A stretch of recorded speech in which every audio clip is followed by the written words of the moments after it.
कल्पना करो, आज से 20 साल बाद की दुनिया कैसी होगी। क्या सब कुछ आज जैसा ही होगा, बस थोड़ा फास्टर, थोड़ा स्मार्टर, या फिर कुछ ऐसा होगा जिसकी आज हम कल्पना भी नहीं कर सकते? अब जरा सोचो, अगर फ्यूचर पहले से तय नहीं है तो फिर उसे बनाता कौन है? ज्यादातर लोग यही मानते हैं कि दुनिया अपने आप आगे बढ़ती है, टेक्नोलॉजी अपने आप डेवलप होती है, जॉब्स अपने आप बदल जाती हैं, अपॉर्चुनिटीज अपने आप आ जाती हैं। लेकिन सच ये है, फ्यूचर कभी अपने आप नहीं बनता। फ्यूचर बनाया जाता है कुछ गिने चुने लोगों के द्वारा, जो वही करने से मना कर देते हैं जो पूरी दुनिया कर रही होती है। और यहीं से शुरू होती है सबसे खतरनाक गलती, कॉपी करना।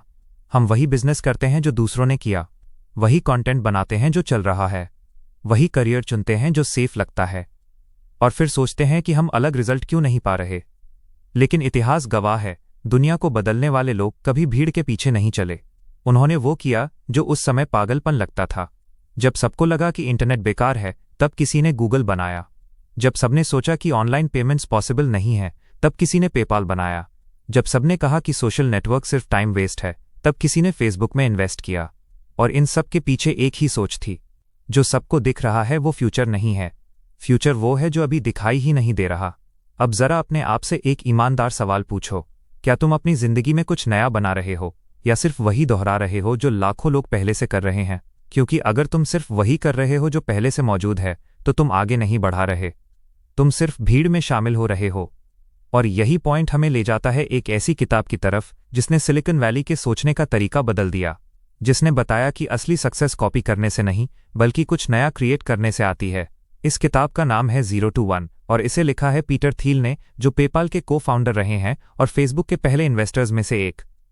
ये किताब हमें सिखाती है कि 0 से 1 कैसे जाया जाता है, मतलब कुछ ऐसा बनाना जो पहले कभी था ही नहीं। क्योंकि 1 से 100 जाना आसान है, लेकिन 0 से 1 जाना दुनिया बदल देता है। और आज के इस वीडियो में हम इस किताब के हर उस आइडिया को समझेंगे जो तुम्हारी सोच, तुम्हारा करियर और तुम्हारा फ्यूचर के डिसीजंस बदल सकता है। अगर तुम सच में भीड़ से अलग निकलना चाहते हो, अगर तुम सिर्फ जॉब नहीं इम्पैक्ट बनाना चाहते हो, तो इस वीडियो को आखिरी तक जरूर देखना, क्योंकि अंत तक आते आते तुम खुद से वो सवाल पूछोगे जो ज्यादातर लोग पूरी जिंदगी नहीं पूछते। वैसे अगर तुम नए हो इस चैनल पर, तो मैं रोशन सहनी हूं और आप देख रहे हो माइंड फ्यूल सक्सेस, जहां हम किताबों, आइडियाज और रियल वर्ल्ड एग्जाम्पल से आपके दिमाग को वो फ्यूल देते हैं जो आपको नेक्स्ट लेवल तक ले जा सके।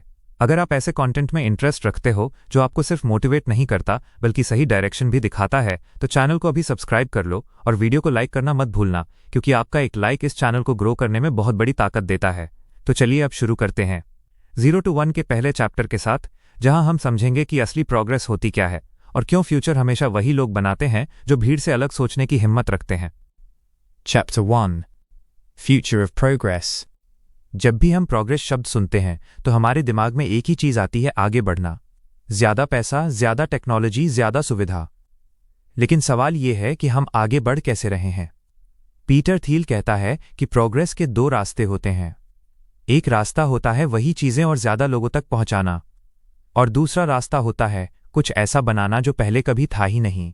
जब कोई देश वही फैक्ट्रीज बनाता है जो बाकी देशों में पहले से हैं, जब वही प्रोडक्ट सस्ते में प्रोड्यूस करता है, तो ये होता है ग्लोबलाइजेशन, मतलब जो है उसी को पूरी दुनिया में फैलाना। लेकिन जब कोई नई टेक्नोलॉजी इन्वेंट होती है जो दुनिया का काम करने का तरीका ही बदल दे, तो वो होता है टेक्नोलॉजिकल प्रोग्रेस। यही फर्क है 1 से n और 0 से 1 के बीच।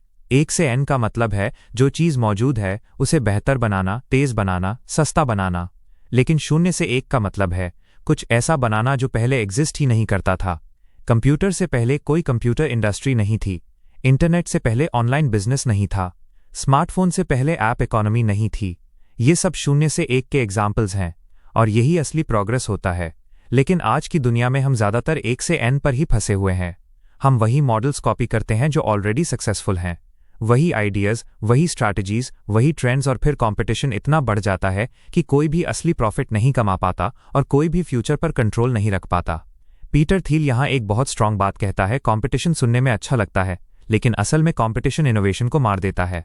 क्योंकि जब आप सिर्फ सर्वाइव करने में लगे रहते हो, तो कुछ नया सोचने की ताकत ही नहीं बचती। अब सवाल उठता है, अगर इनोवेशन इतना जरूरी है तो फिर लोग रिस्क क्यों नहीं लेते? इसका जवाब है फ्यूचर का डर। ज्यादातर लोग फ्यूचर को अनप्रिडिक्टेबल मानते हैं। उन्हें लगता है कि जो चल रहा है वही चलता रहेगा, इसलिए वो सेफ रास्ता चुनते हैं। लेकिन किताब कहती है फ्यूचर रैंडम नहीं होता। फ्यूचर डिज़ाइन किया जाता है। जो लोग क्लियर सोचते हैं कि उन्हें क्या बनाना है, वही लोग फ्यूचर बनाते हैं। पीटर थील इसे डेफिनेट थिंकिंग कहता है। मतलब आपके पास एक साफ विजन होता है कि आप किस दिशा में जाना चाहते हो। इसके उलट होते हैं इंडेफिनिट थिंकर्स, जो कहते हैं कुछ न कुछ तो हो जाएगा, लेकिन उन्हें खुद नहीं पता कि वो क्या बनाना चाहते हैं।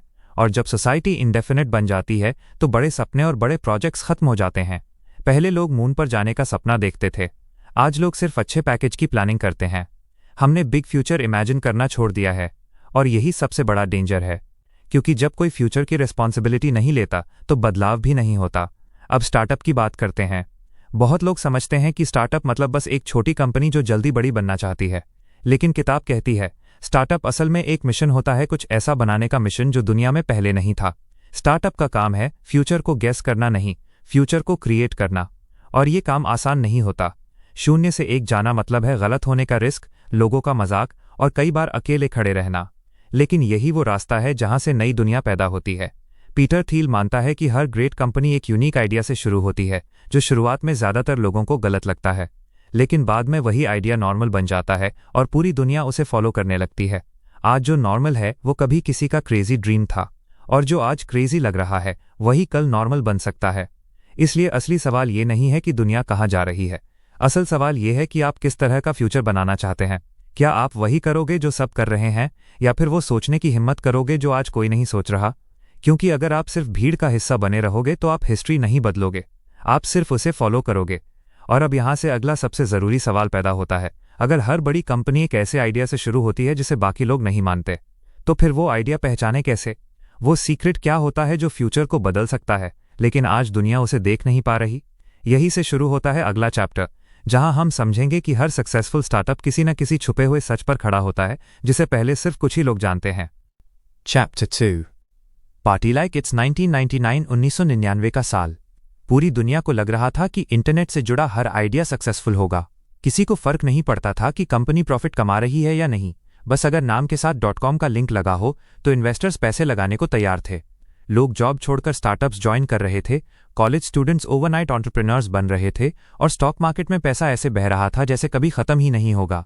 सबको लग रहा था कि फ्यूचर आ चुका है, लेकिन फिर अचानक सब कुछ क्रैश हो गया।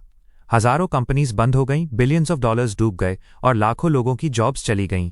इस .com क्रैश ने पूरी दुनिया को डरा दिया, और यहीं से शुरू हुआ अगला प्रॉब्लम। लोगों ने गलत लेसन सीख लिए।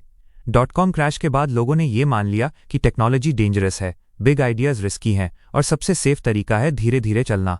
इन्वेस्टर्स ने कहा पहले रेवेन्यू दिखाओ फिर ग्रोथ की बात करना। फाउंडर्स ने कहा पहले कंपटीशन देखो फिर आइडिया बनाओ। कंपनीज ने कहा पहले सेफ स्ट्रैटेजी अपनाओ फिर इनोवेशन करेंगे। मतलब सबका फोकस हो गया रिस्क कम से कम लेना। लेकिन पीटर थील कहता है ये सोच खुद एक रिस्क है, क्योंकि अगर आप सिर्फ वही कर रहे हो जो पहले से प्रूवन है तो आप फ्यूचर क्रिएट नहीं कर रहे, आप सिर्फ पास्ट को रिपीट कर रहे हो। .com क्रैश से एक और गलत लेसन निकला कि मार्केट्स अनप्रिडिक्टेबल होते हैं, इसलिए लॉन्ग टर्म प्लानिंग बेकार है। लोगों ने डेफिनेट प्लान्स बनाना छोड़ दिया और फ्लेक्सिबल रहने को ही सक्सेस मान लिया। लेकिन किताब कहती है बिना क्लियर विजन के कंपनी बनाना ऐसा है जैसे बिना डेस्टिनेशन के यात्रा करना। आप कहीं ना कहीं तो पहुंच जाओगे, लेकिन ये जरूरी नहीं कि वो जगह सही हो। ग्रेट कंपनीज हमेशा क्लियर प्लान से शुरू होती हैं। गूगल को पता था कि वो इंटरनेट की सारी इन्फॉर्मेशन ऑर्गेनाइज करना चाहता है। फेसबुक को पता था कि वो real identity based social network बनाना चाहता है। पेपाल को पता था कि वो ऑनलाइन पेमेंट सॉल्व करना चाहता है। ये सब एक्सीडेंटल सक्सेसेस नहीं थे, ये डिजाइन्ड फ्यूचर्स थे। क्रैश के बाद लोगों ने कंपटीशन को भी ज़्यादा सीरियसली लेना शुरू कर दिया। हर कोई मार्केट रिसर्च करता है, हर कोई कॉम्पिटिटर एनालिसिस करता है, और फिर वही प्रोडक्ट थोड़ा सा अलग बनाकर लॉन्च कर देता है। लेकिन पीटर थील कहता है जब आप कंपटीशन पर फोकस करते हो तो आप ओरिजिनलिटी खो देते हो। आप दूसरों से बेहतर बनने में लगे रहते हो, ना कि कुछ अलग बनाने में। और यहीं पर स्टार्टअप्स सबसे बड़ी गलती कर बैठते हैं। एक और लेसन जो लोगों ने गलत सीखा कि लीन और स्मॉल रहना ही बेस्ट स्ट्रैटेजी है।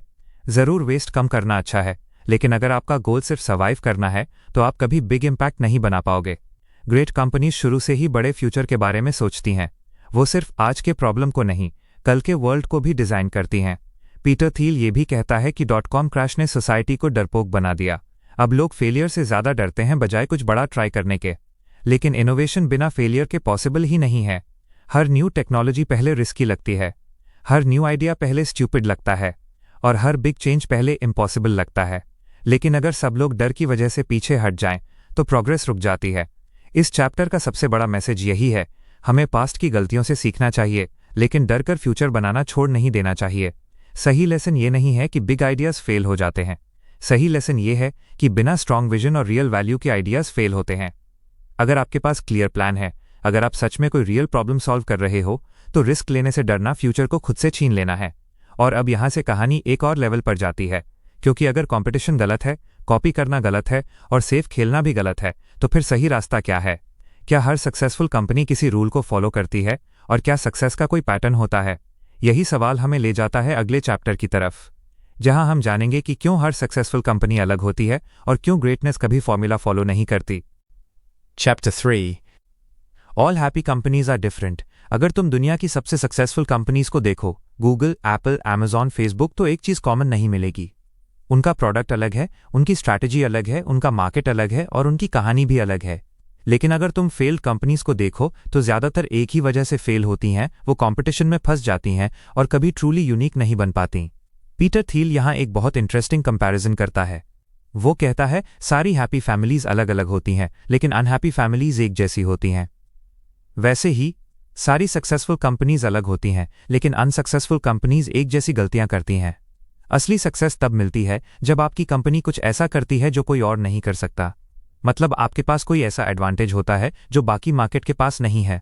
इसी को किताब कहती है मोनोपोली। लेकिन यहाँ मोनोपोली का मतलब कोई इलीगल काम नहीं, बल्कि ऐसा बिजनेस जिसका कोई रियल रिप्लेसमेंट ना हो। जब लोग गूगल यूज करते हैं, तो वो दूसरे सर्च इंजन के बारे में सोचते भी नहीं। जब लोग आईफोन लेते हैं, तो वो सिर्फ फोन नहीं, पूरे इकोसिस्टम में चले जाते हैं। ये कंपनीज इसलिए पावरफुल हैं क्योंकि इनके पास चॉइस नहीं, ये खुद चॉइस बन जाती हैं। इसके उलट होती हैं कॉम्पिटिटिव कंपनीज, जहां हर प्रोडक्ट इजीली रिप्लेस हो सकता है, जहां प्राइस ही सबसे बड़ा वेपन होता है और जहां प्रॉफिट मार्जिन हमेशा कम रहता है। ऐसे मार्केट्स में कंपनीज सिर्फ सर्वाइव करती हैं, फ्यूचर शेप नहीं करती। और यही रीजन है कि ट्रूली इनोवेटिव कंपनीज कंपटीशन से भागती हैं, कंपटीशन में घुसती नहीं।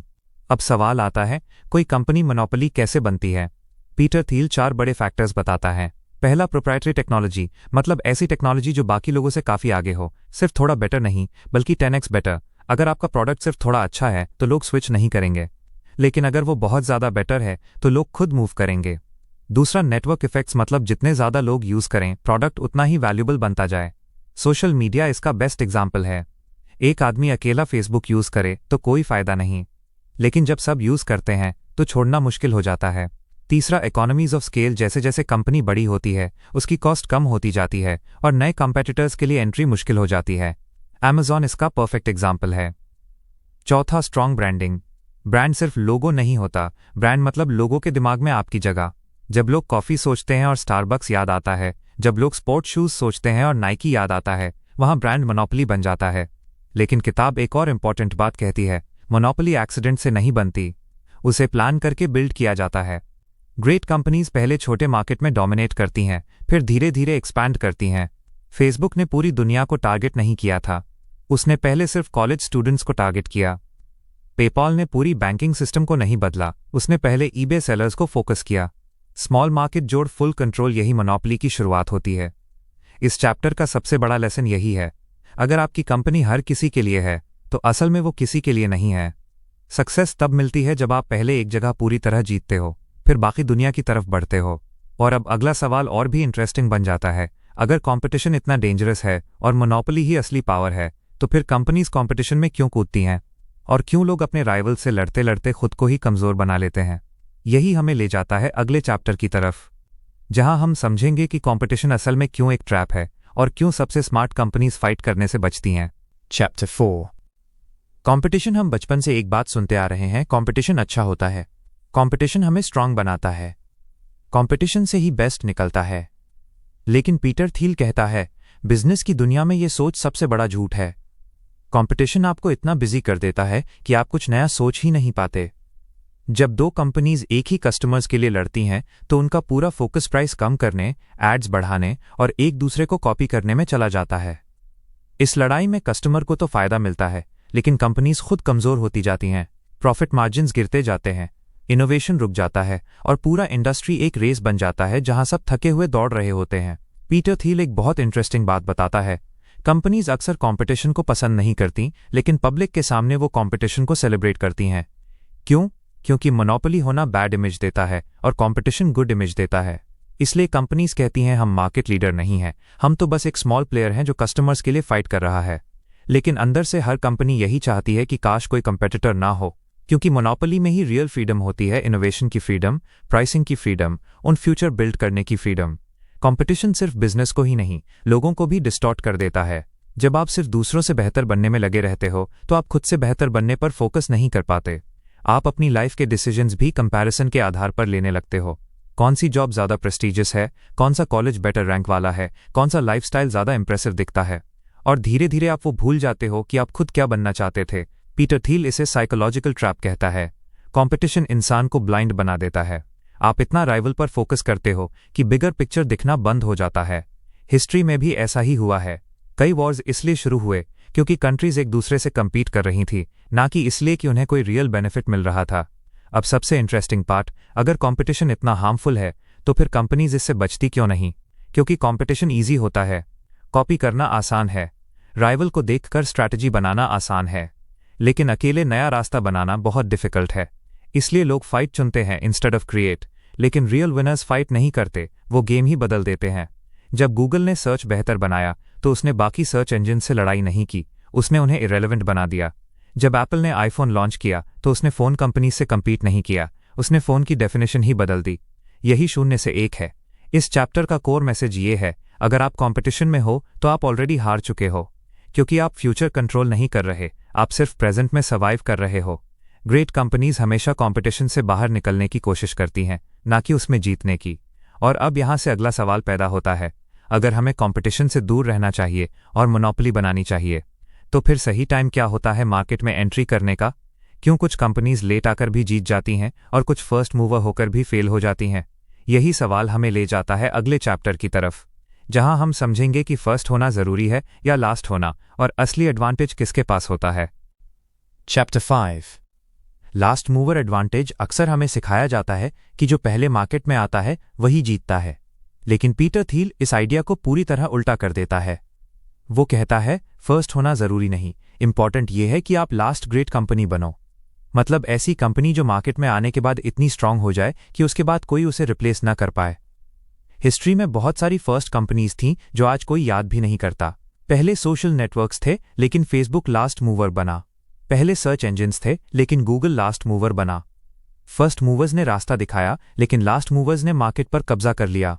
लास्ट मूवर एडवांटेज का मतलब ये नहीं कि आप देर से शुरू करो, इसका मतलब है कि आप ऐसी पोजीशन बनाओ जहां से कोई और आपको हटा ना सके, जहां आपके पास मोनोपोली हो, स्ट्रांग ब्रांड हो, नेटवर्क इफेक्ट्स हो और लॉन्ग टर्म प्रॉफिट्स की गारंटी हो।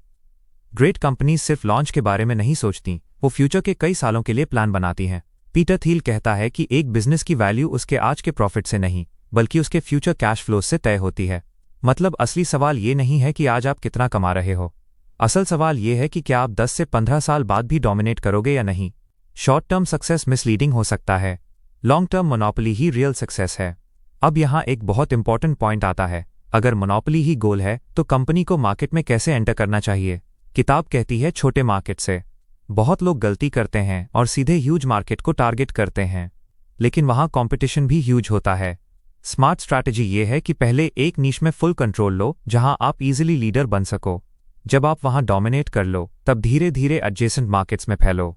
अमेज़ॉन ने पहले सिर्फ बुक्स बेचीं, पेपाल ने पहले सिर्फ ईबे सेलर्स को सर्व किया, फेसबुक ने पहले सिर्फ कॉलेजेस को टारगेट किया। Small start, strong hold, then expansion. Last mover advantage का एक और सीक्रेट है, कंटिन्यूअस इनोवेशन। ग्रेट कंपनीज एक प्रोडक्ट बनाकर रुक नहीं जाती, वो खुद को कॉन्स्टेंटली इंप्रूव करती रहती हैं ताकि कोई कॉम्पिटिटर उन्हें कैच ना कर सके। मोनोपोली बनाए रखना भी उतना ही जरूरी है जितना मोनोपोली बनाना। इस चैप्टर का सबसे बड़ा लेसन यही है, बिजनेस जीतना रेस जीतने जैसा नहीं है जहां बस फास्टेस्ट जीत जाता है। बिजनेस जीतना चेस जैसा है जहां सही मूव्स लॉन्ग टर्म में डिसाइड करते हैं कि किंग कौन बनेगा।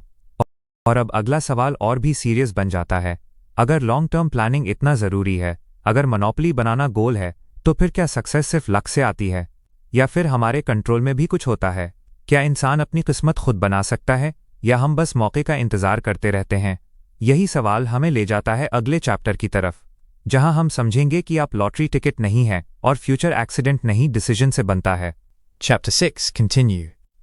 You are not a lottery ticket. ज़्यादातर लोग अपनी जिंदगी ऐसे जीते हैं जैसे सब कुछ लक पर डिपेंड करता हो। अगर सही मौका मिल गया तो सक्सेस मिल जाएगी, अगर नहीं मिला तो किस्मत खराब थी। लेकिन पीटर थील कहता है आप लॉटरी टिकट नहीं हैं। आपको रैंडम चांस पर छोड़ देना फ्यूचर को कंट्रोल छोड़ देने जैसा है। सक्सेसफुल लोग वेट नहीं करते कि कुछ अच्छा हो जाए, वो डिसाइड करते हैं कि उन्हें क्या बनाना है। किताब दो तरह के लोगों की सोच बताती है, एक जो मानते हैं कि फ्यूचर अनप्रिडिक्टेबल है इसलिए ज़्यादा प्लानिंग का कोई फायदा नहीं, दूसरे जो मानते हैं कि फ्यूचर डिज़ाइन किया जा सकता है अगर आप क्लियर गोल्स और स्ट्रॉन्ग प्लान बनाओ। पहले वाले लोग ऑप्शंस खुले रखते हैं लेकिन डायरेक्शन नहीं लेते, दूसरे वाले लोग कमिटमेंट लेते हैं और उसी रास्ते पर पूरी एनर्जी लगा देते हैं। आज की एजुकेशन सिस्टम भी यही सिखाती है, सेफ रहो, ऑप्शंस ओपन रखो, स्पेशलाइज मत करो, फ्लेक्सिबल बनो। लेकिन किताब कहती है ग्रेट सक्सेस फोकस से आता है, ना कि कन्फ्यूजन से। जब आप सब कुछ थोड़ा थोड़ा करते हो तो आप किसी में भी वर्ल्ड क्लास नहीं बन पाते, लेकिन जब आप एक चीज पर डीप फोकस करते हो तो आप रेयर बन जाते हो, और रेयर स्किल्स ही फ्यूचर कंट्रोल करती हैं। पीटर थील कहता है कि करियर भी बिजनेस की तरह होता है।